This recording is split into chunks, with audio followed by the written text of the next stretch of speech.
If you ever find a locked door in the Hayes mansion, Natalie, do yourself one favor. Walk away. That warning had been given to me on my first day as a maid. I should have listened. The trouble was, on that rainy Thursday night, I had no idea which door they meant.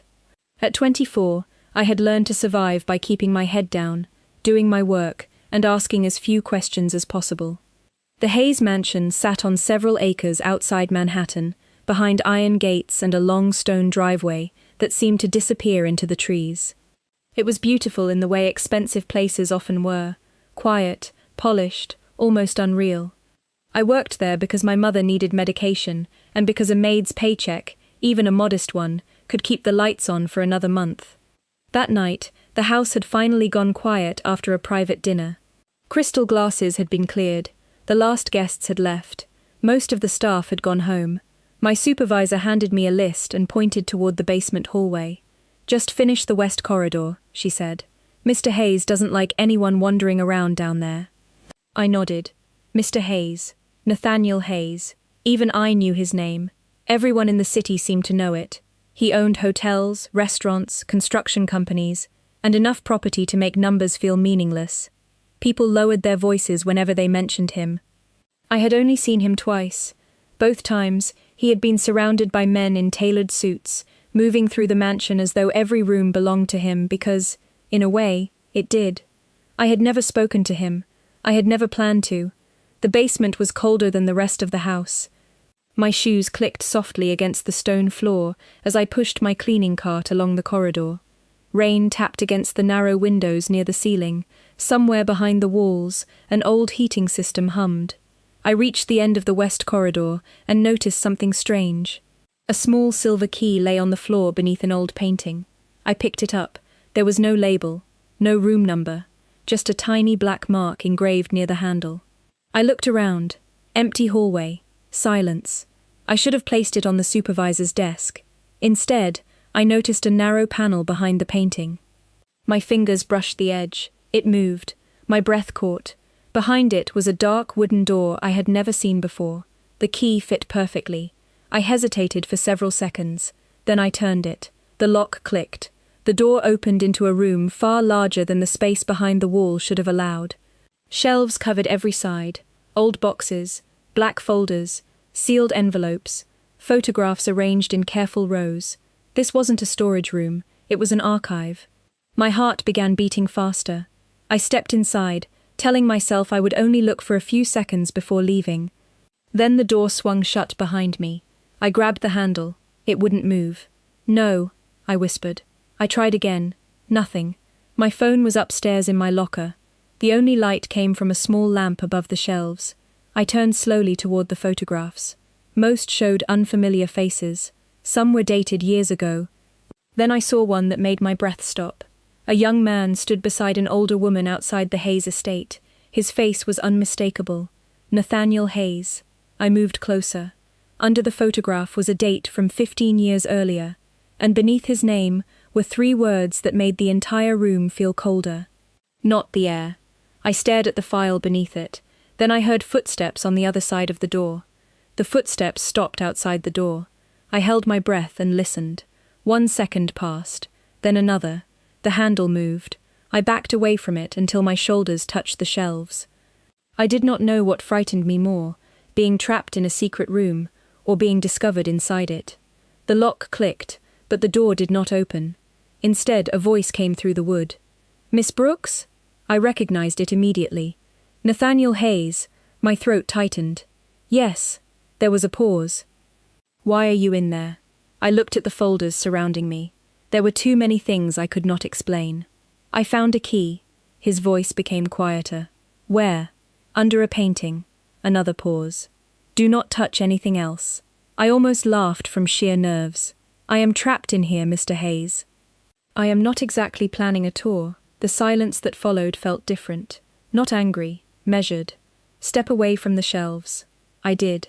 A hidden mechanism released somewhere near the wall, and the door opened slowly. Nathaniel stood in the hallway alone. No guards, no staff, just him. He looked exactly as I remembered from the few times I had seen him in the house.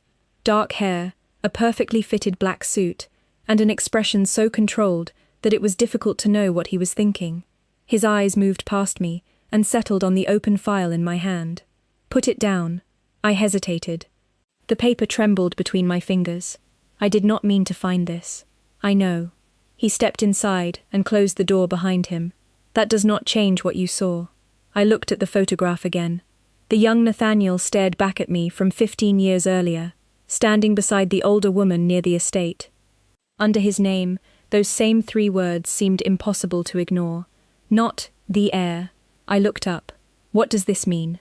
Nathaniel did not answer. His gaze remained on the file. "It means you should not be here." "I know that." "Then you understand why you cannot repeat what you saw."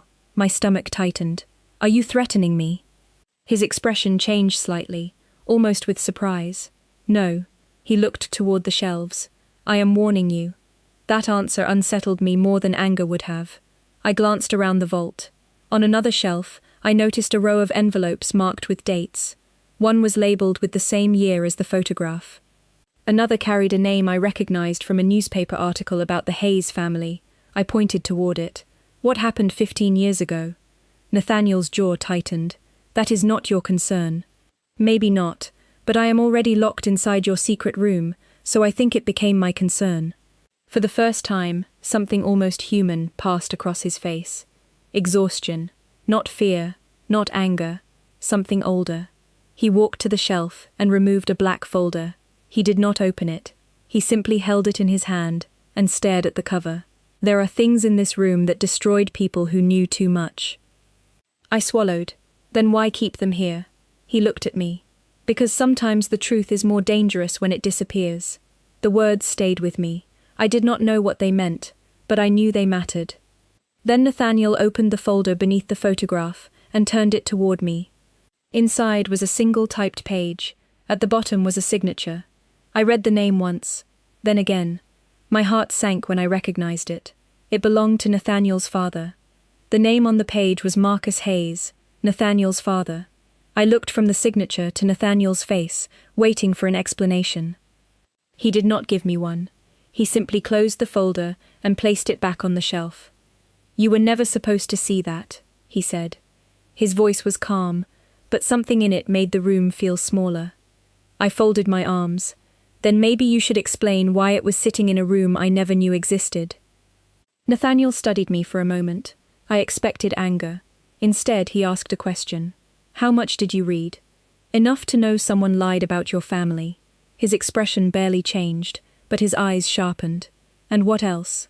I hesitated. "I saw the words about you not being the heir." Silence. He looked away first. That surprised me. I had expected a command, a threat, anything that would make me step back. Instead, he walked toward a small table near the center of the vault and rested one hand against it. 15 years ago, my father died," he said. "Everyone believed I became the heir because he chose me." I listened.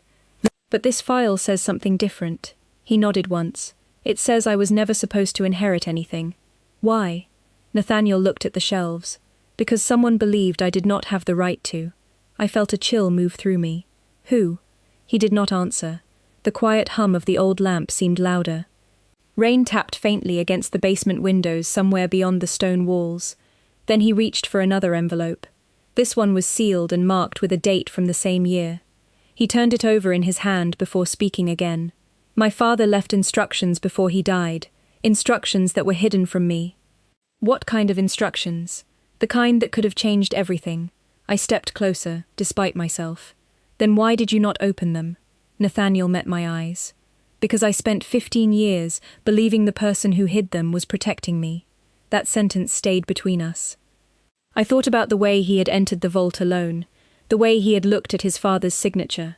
There was no cold arrogance in his face now, only a man standing in front of a history he did not understand. "So you kept this room secret because you were afraid of what you would find?" His mouth tightened. "I kept it secret because every time someone searched for the truth, another piece of my family disappeared." I did not know what to say to that. I looked at the sealed envelope again. "What is inside?" "I do not know. That makes 2 of us."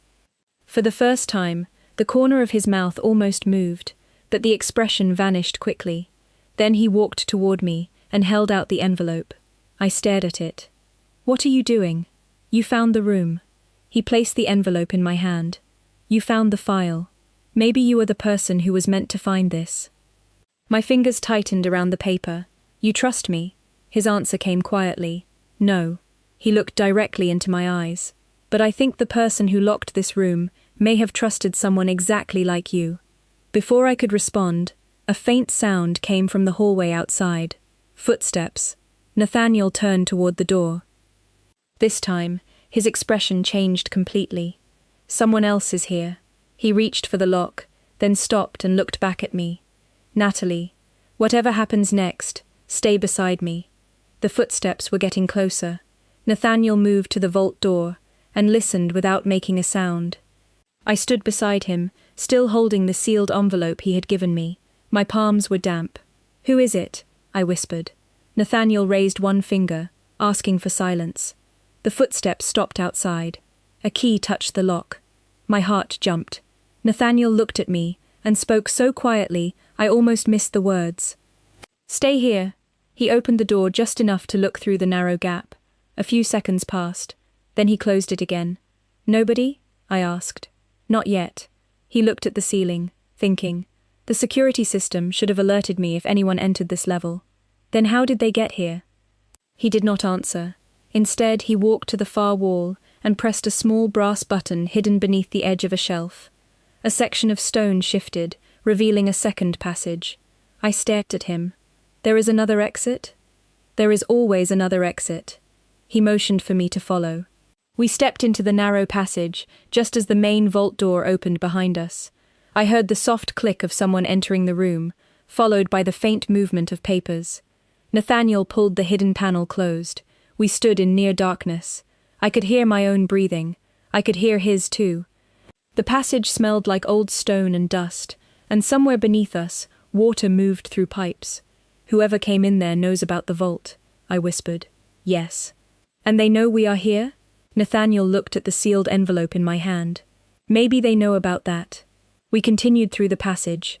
It opened into a small room behind the library on the first floor. Nathaniel pushed aside a bookcase, and we stepped into the quiet mansion. The clock on the wall showed 11:42 in the evening. It had been less than an hour since I entered the basement, yet it felt like an entire day had passed.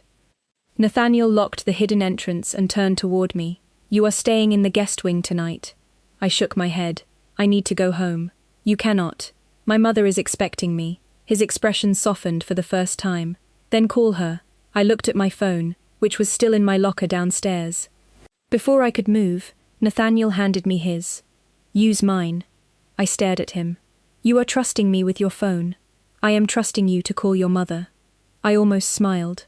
Almost. I dialed her number and heard her tired voice answer. I told her I had been asked to stay late and would be home in the morning. It was not the whole truth, but it was enough to keep her from worrying. When the call ended, Nathaniel stood by the library window, watching the rain streak the glass. "What was in the letter?" I asked. He looked back at me. "I have not opened it." "Why not?" He took a slow breath. "Because once I do, there is no going back." I stepped closer and held out the envelope. "Then open it." He stared at me for several seconds. Finally, he took it. The seal broke with a quiet tear. He unfolded the paper. His eyes moved across the page. Once, twice, then all the color seemed to leave his face. "What does it say?" I asked. He looked at me, and for the first time that night, Nathaniel Hayes looked genuinely shaken.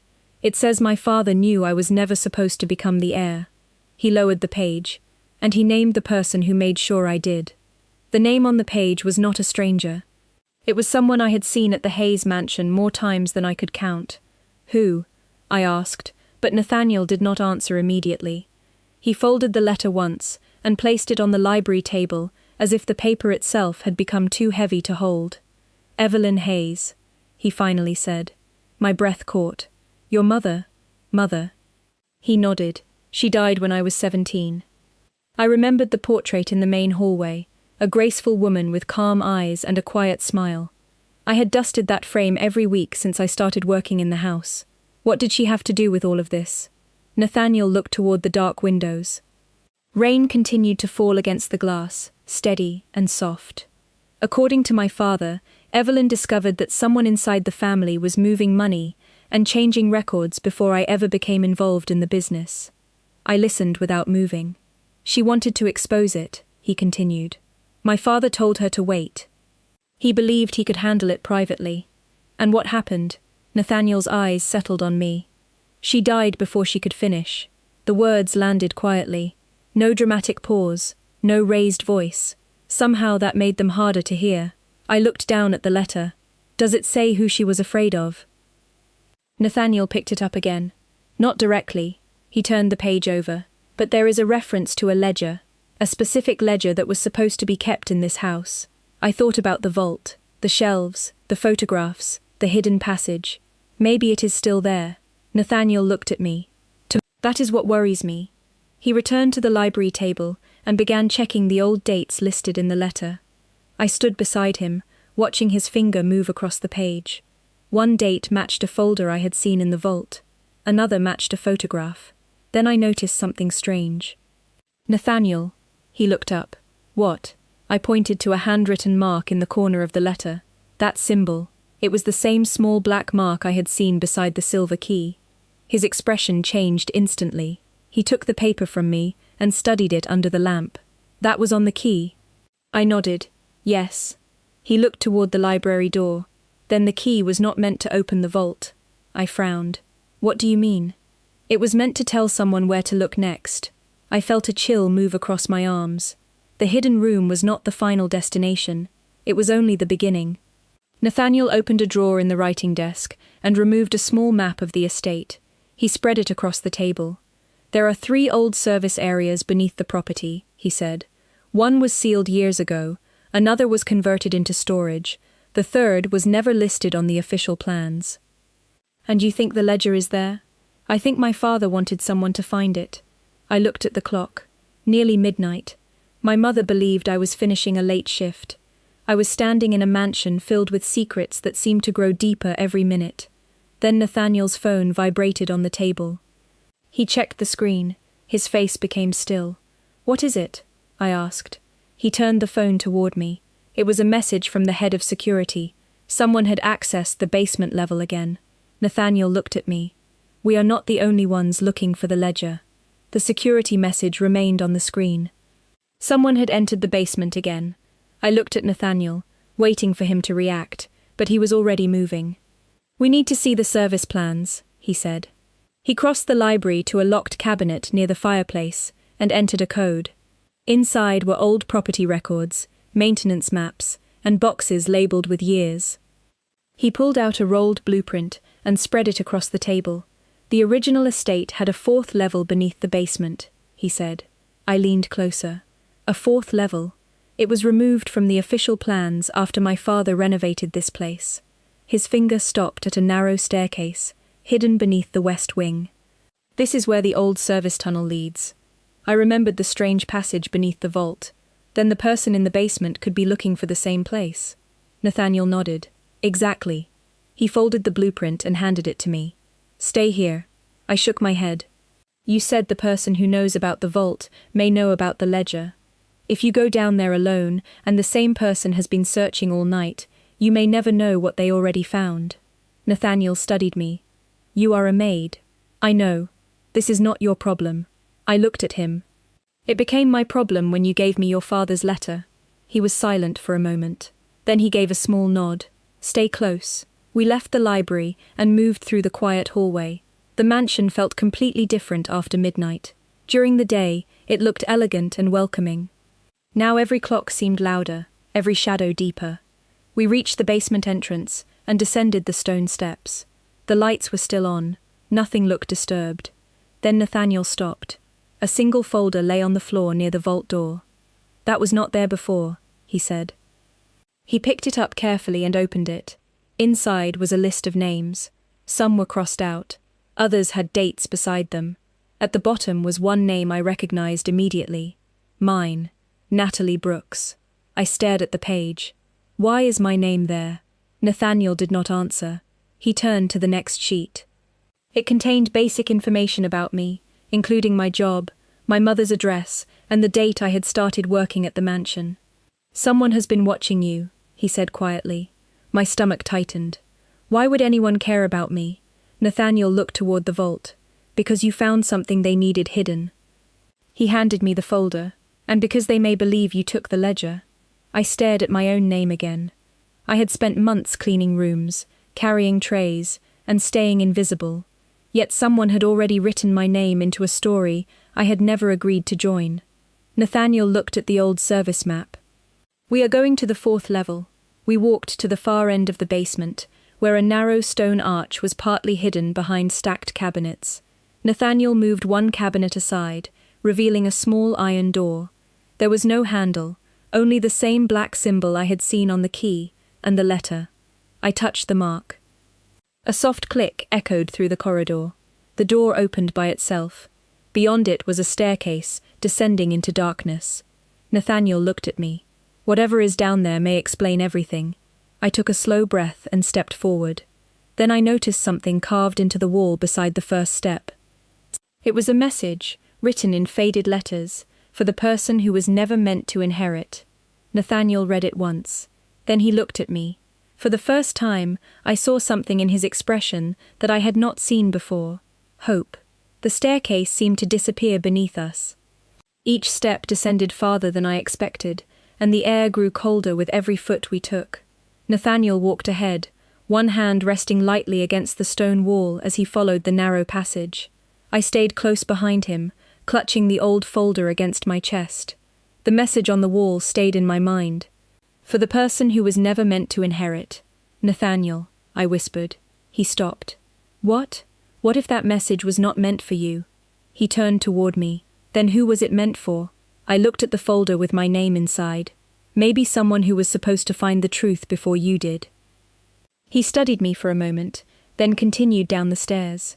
At the bottom was a small underground room. Unlike the vault above, this place was almost empty. A wooden desk stood in the center.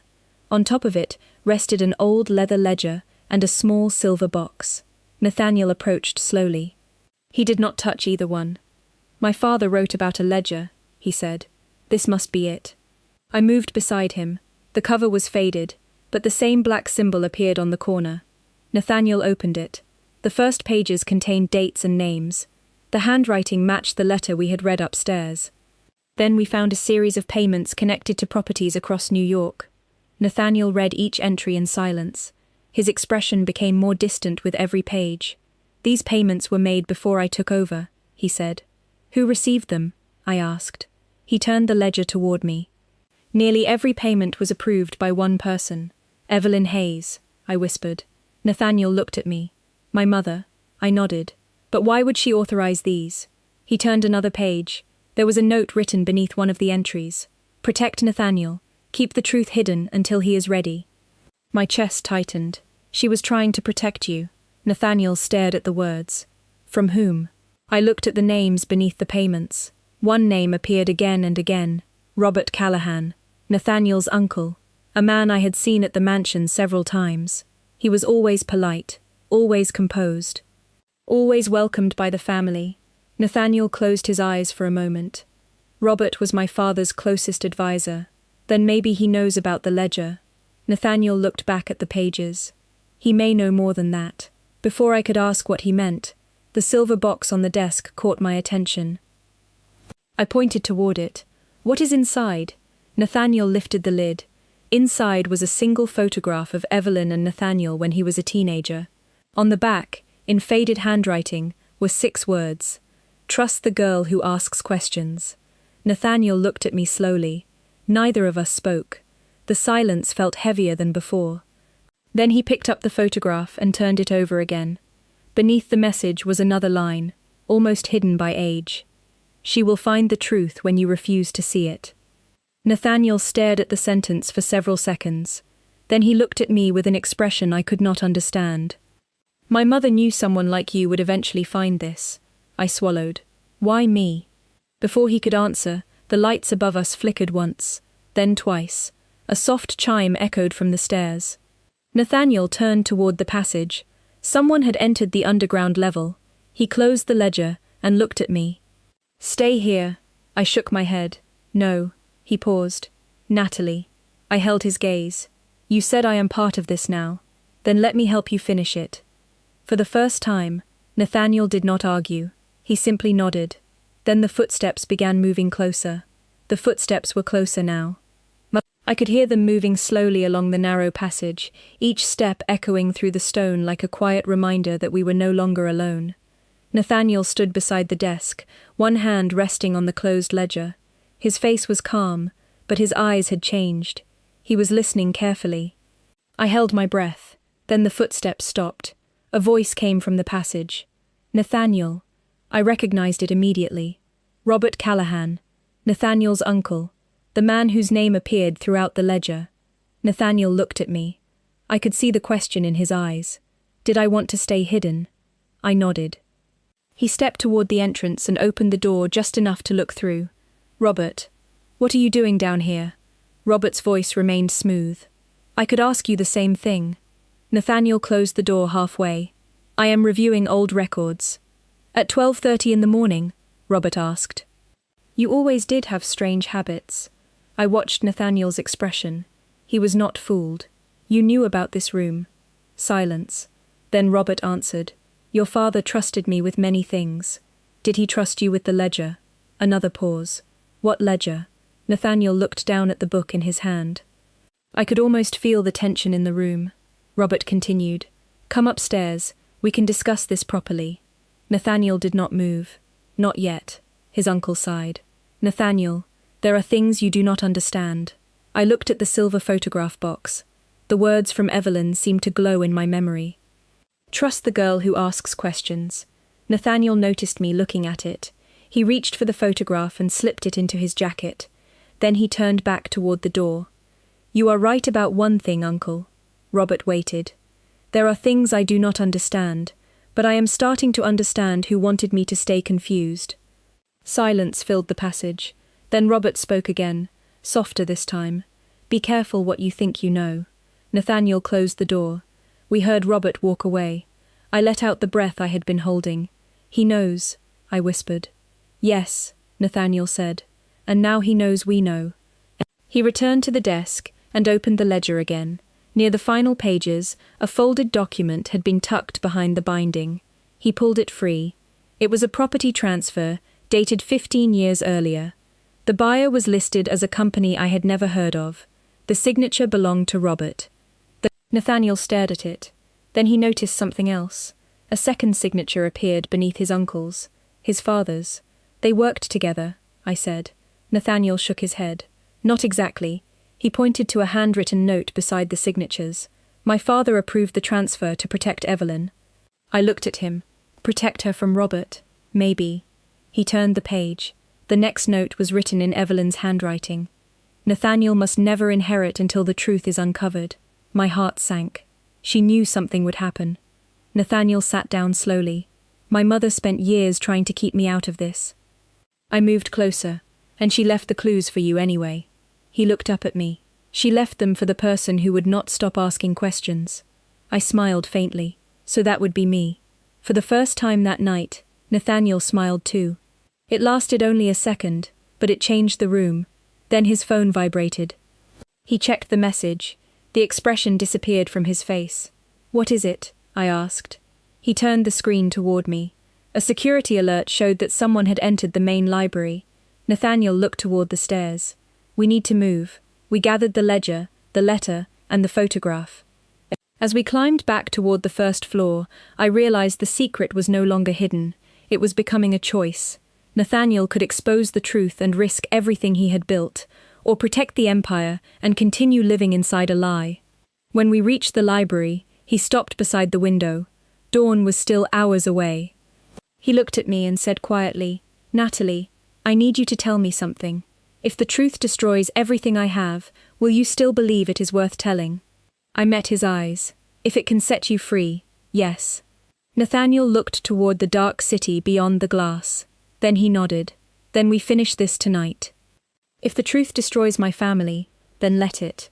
Nathaniel's words were barely louder than a whisper, but I felt them settle over the library like a final decision. Outside, rain continued to wash the windows of the Hayes mansion, and somewhere beyond the dark glass, Manhattan was still moving. Inside, everything had gone still. Nathaniel placed the ledger on the desk and looked at me. "We need one more piece." "What piece?" I asked. "Proof that Robert knew my mother had discovered the truth." He crossed to an old cabinet beneath the window and pulled out a box of archived correspondence. My father kept records of every major decision. If Robert was involved, there should be a trail. We searched together. Letters, property records, old meeting notes, tax documents, nothing. The clock moved past 1 in the morning. My hands were tired, but I kept going. Then I noticed a small envelope wedged beneath a stack of receipts. It was addressed in Evelyn's handwriting. Nathaniel stopped breathing for a second when he saw her name. "Open it," I whispered. He did. Inside was a short letter and a second key. The letter began with 6 words. "Nathaniel, trust what you cannot see." I read over his shoulder as he continued. Evelyn explained that she had discovered Robert had been using family properties to move money through companies that did not appear on the official records. She had gathered proof, but she was afraid that confronting him too soon would put Nathaniel in the middle of the conflict. Her final instruction was simple. "When the time comes, do not protect the empire. Protect the truth." Nathaniel lowered the letter. His eyes were glassy, and his voice changed when he spoke. "She knew." I touched the edge of the page. "She knew you would have to choose someday." He nodded. "I thought everything my father built was meant to protect our family." He looked at the ledger. Maybe it was meant to protect a lie. A sound came from the hallway. We both turned. Robert appeared in the doorway. He was calm, perfectly dressed, and almost impossibly composed for a man who had just been exposed by documents bearing his own name. "I wondered when you would find it," he said. Nathaniel did not move. "You knew about the vault." "Yes." "You knew about my mother's records." Robert nodded. "Yes." I looked at Nathaniel. He was not angry now. He looked tired. "Why?" he asked. Robert glanced at me, then back at him. "Because your father believed the truth would destroy you." Nathaniel's voice stayed quiet. "And you decided to choose what I was allowed to know. I thought I was protecting you." I spoke before I could stop myself. "By hiding the truth from him for 15 years. Robert looked at me. "You are very brave for someone who only works in this house." I held his gaze. "Maybe. But I am still right." Nathaniel stepped between us, not threatening, simply making his position clear. "That is enough." Robert exhaled slowly. "Then read the last page of the ledger." Nathaniel did. There, beneath the final transaction, was a note from his father. It stated that Robert had not created the secret accounts. Evelyn had. She had done it as part of a plan to move the family assets away from a larger threat and protect Nathaniel from becoming a target. Robert had been helping her, but he had later hidden the records after she died because he believed Nathaniel was too young to understand the truth. The entire mystery had been twisted by fear, grief, and years of silence. Nathaniel closed the ledger. "You should have told me." Robert lowered his eyes. "I know." The room went quiet. Then Nathaniel turned to me. "You saved me from believing a story that was never complete." I shook my head. "You found the courage to finish it." Dawn was beginning to lighten the windows when Nathaniel walked me to the front entrance. He stopped beside the open door. "You are free to leave, Natalie." I looked back at the mansion, then at him. "I know. And you owe me nothing." A small smile touched my face. "Good." I stepped outside into the cool morning air. 3 weeks later, I returned to the Hayes estate, not as an employee, but because I had chosen to. Nathaniel was waiting near the garden, without an entourage, without the walls that once seemed to surround him. He held out his hand. "This time," he said, "I want you here, because you choose to be." I placed my hand in his. He had spent years trying to protect an empire. I had spent one night trying to uncover the truth. Somehow, the truth had done something greater. It had given both of us a choice. And for the first time, neither of us was afraid of it.